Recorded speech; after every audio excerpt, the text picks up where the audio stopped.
شعبان کا مہینہ اپنی اہمیت کا حامل ہے، جبکہ اس وقت یہ ولادتیں نہیں ہوئی تھیں، اور رسول خدا حضرت محمد مصطفیٰ صلی اللہ علیہ وآلہ وسلم نے صلی علی محمد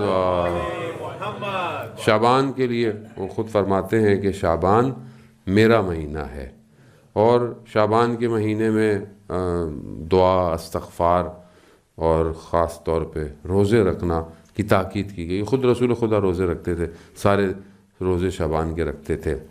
یہ 3 مہینے جو ایک ساتھ کنٹینیو، رجب، شعبان اور رمضان، یہ تینوں مہینے بہت زیادہ امپورٹنٹ ہیں اس کے لیے، خاص طور پہ کہ جو اپنی اسپریچول ڈیولپمنٹ چاہتا ہے، جو چاہتا ہے کہ وہ انٹرنلی اپنے آپ کو اسٹرانگ کرے، کیونکہ ہماری آلریڈی لائف جو ہے وہ بہت ہیسل ہے، بہت بیزی ہے، انسان پھنسا ہوا ہے، اس کو احساس نہیں ہوتا، لیکن خدا نے اس بیزی زندگی میں، لائف میں ہمیں کچھ ایسے ٹنل دیے ہیں جو اسپریچول ٹنل ہیں، ورنہ ہر روز خدا کا ہے، ہر رات خدا کی ہے، ہر جگہ خدا کی ہے، مگر پروردگار انہی روز اور شب میں کسی کو اپنا دن قرار دے دیتا ہے۔ جیسے پوری زمین خدا کی ہے، سورج، چاند، ستارے خدا کے ہیں، لیکن جس گھر کو حضرت ابراہیم نے پتھروں سے بنایا، اسے کہا کہ یہ گھر میرا ہے، اور اسی اپنے گھر میں اور اپنے مہینے میں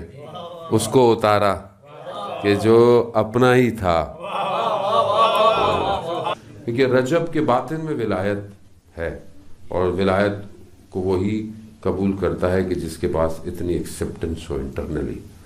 رجب کا مہینہ اسکالرز کہتے ہیں کہ بالکل ایسے ہی ہے جیسے عام لینڈ ایگریکلچر بہت ہارڈ ہو تو اس پہ پہلے اس کو سافٹ کیا جاتا ہے، جیسے ہمارے ہاں کہتے ہیں کہ جو ہے وہ اس کو سافٹ کریں، اس کو ہل چلاتے ہیں، جیسے ہمارے ہاں پنجاب میں اس کو سافٹ کرتے ہیں تاکہ وہ اس قابل ہو کہ اس میں کوئی بیج بویا جائے۔ تو رجب کا مہینے میں جو استغفار ہے، دعائیں ہیں، وہ قلب کو جو ہمارا ہارڈ ہو گیا ہے دنیا میں، دنیا کی محبتوں میں، اس کو سافٹ کرتا ہے۔ اور شعبان کا مہینہ کہ جو شعبان میں استغفار ہے، شعبان میں تلاوات شعبانیہ ہے، مناجات شعبانیہ ہے، وہ پڑھنے سے انسان بیج جو ہے وہ اپنے قلب میں ڈالتا ہے، اور اس کا جو رزلٹ ہے، اس کا جو فروٹ ہے، وہ ماہ رمضان میں اسے ملتا ہے۔ بہرحال ہم کوشش کریں کہ ان مہینوں میں اپنی تربیت کریں۔ حدیث میں بیان ہوتا ہے کہ جنت کے فرشتے جنت کو اس مہینے میں تیار کرتے ہیں، شعبان میں، اور کوئی شخص ایک روزہ بھی رکھے تو وہ جنت میں داخل ہو جائے گا۔ تو سستا پیکیج ہے، ڈیل اوپن ہے، تو ایک روزہ رکھے جنت میں چلے جائیں، اور کیا ہارڈ ڈیل چاہیے انسان کو۔ ویسے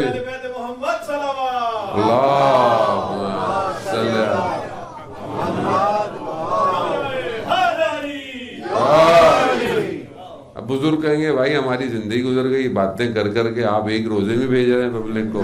بہرحال کبھی کبھی ڈیل کو اوپن ہو جاتی ہے تو انسان کو استفادہ کرتے رہنا چاہیے۔ ویسے بھی اکیلے کیا کریں گے جنت میں رہ کے، اتنی بڑی جنت اور اکیلے، اور ہماری کیفیت یہی ہوتی ہے کہ ہم لوگ جنت میں لوگوں کو نہیں چاہتے کوئی جائے، یہ نہیں جائے گا، یہ اس کی حرکتیں دے، اس کے اعمال دیکھو، یہ جنت میں جائے گا نہیں جائے گا یہ، تو ہم بڑی کوشش میں رہتے ہیں کوئی نہ جائے، لیکن اب کیا کریں گے اکیلے وہاں؟ کوئی تو قصیدے پڑھے تو کوئی واہ واہ بھی تو کرے گا وہاں بیٹھ کے۔ اسی لیے دل کھول کے رکھا کریں، جنت خدا کی ہے، میری آپ کی تھوڑی ہے کوئی، اور سردار سید الشباب اہل الجنہ ہے،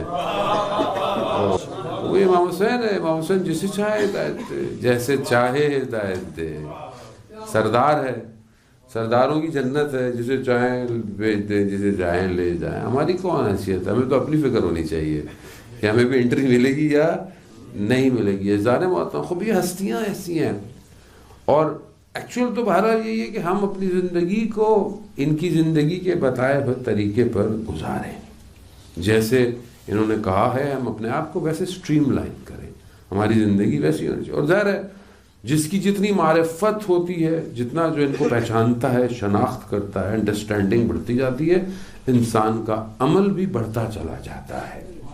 پریکٹیکلی انسان اپنے لائف کو تبھی امپلیمنٹ کرتا ہے جب وہ کسی کو جانتا ہے. اگر کوئی کسی کو پہچانتا نہیں ہے تو ظاہر ہے اس کو کیسے فالو کرے گا. ہماری زندگی میں بھی جو بہت چیز امپورٹنٹ ہے اور ان چند دنوں میں جو ولادتیں ہیں وہ بیسکلی معرفت ہے. جو جتنی معرفت رکھے گا وہ اتنا ان کے قریب ہو جائے گا. وہ مشہور واقعہ علامہ امینی کا آپ کی اذان عالی کے منتقل کرتا ہوں. علامہ امینی آپ جانتے ہیں جنہوں نے غدیر الغدیر جو لکھی، جو کتاب ہے مناقب امیر المومنین ہے، شعروں کو، اشعار کو، کتاب سب کو کلیکٹ کیا کہ جہاں جہاں ہندوستان، بغداد، دمشق، جہاں ان کو پتہ چلتا تھا، مصر، اگر کوئی چیز مولا کی شان میں ہے تو اس کو کلیکٹ کرتے تھے. تو انہیں پتہ چلا بغداد میں کوئی پروفیسر ہے جس کا تعلق کسی اور فرقے سے ہے اور وہ امام پر کتاب لکھ رہا ہے. تو اس نے جا کر دیکھا کہ میں دیکھوں پتہ نہیں کیا لکھ رہا ہے، کہیں غلط ہی نہ لکھ دے. تو جیسے ہی اس کے گھر گئے تو جیسے ہی گھر میں داخل ہوا تو کہ گھر والوں کے اندر اہل خانہ میں سے خوشی کی آواز آئی، کچھ خوش. خیر یہ بیٹھ گئے، ان سے پوچھا کہ بھائی کیا لکھ رہے ہیں آپ؟ تو انہوں نے بھی مناقب یا اہل بیت امام علی کے بارے میں. تو ان کا آپ بتائیں، حضرت علی کے بارے میں کوئی فضیلت آپ بتائیں. علامہ سے کہا تو علامہ نے کہا کہ حدیث ہے، پیغمبر ہے کہ جو ہے وہ علی مال حق حق مال علی. تو کہا کہ خوب یہ تو حضرت عمار کے لیے بھی ہے. انہوں نے کہا ہاں حضرت عمار کے لیے بھی ہے، لیکن دونوں کا آخری حصہ الگ الگ ہے.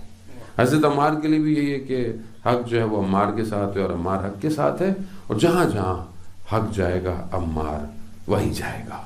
نہیں کہا حضرت علی کے لیے یہ نہیں ہے، کہا حق علی کے ساتھ ہے اور علی حق کے ساتھ ہے، اور جہاں جہاں علی جائے گا وہاں وہاں حق جائے گا. تو جب یہ سنا تو وہ پروفیسر کھڑے ہو گئے اور انہوں نے بات سنی بھی نہیں تھی تو بہت خوش ہوئے. اور پھر جب ان کی گفتگو ہوئی تو جب انہیں یقین ہو گیا کہ ابھی صحیح کتاب لکھے گا تو جانے لگے. علامہ نے کہا کہ لیکن میں جب آپ کے گھر آیا تھا تو آپ کے گھر والوں کی کچھ خوشی کی آواز آئی تھی، وہ کیا تھی؟ تو پروفیسر کہتے ہیں کہ میری بیٹی مریض ہے، بیمار ہے، اور اس کا مرض ایسا ہے کہ بہرحال وہ ٹھیک نہیں ہوتا، لیکن جب ہمارا کوئی مولانا عالم شیخ آتا ہے تو کوئی دعا لکھ کے دیتا ہے تو کچھ دیر وہ ٹھیک ہو رہتی ہے. تو کیونکہ آپ آئے تو ہمارے گھر والے سمجھیں کہ شاید ہمارا کوئی مولانا ہے. تو انہوں نے کہا کہ اگر آپ برا نہ مانیں تو میں بھی کچھ لکھ کے دے دوں آپ کو.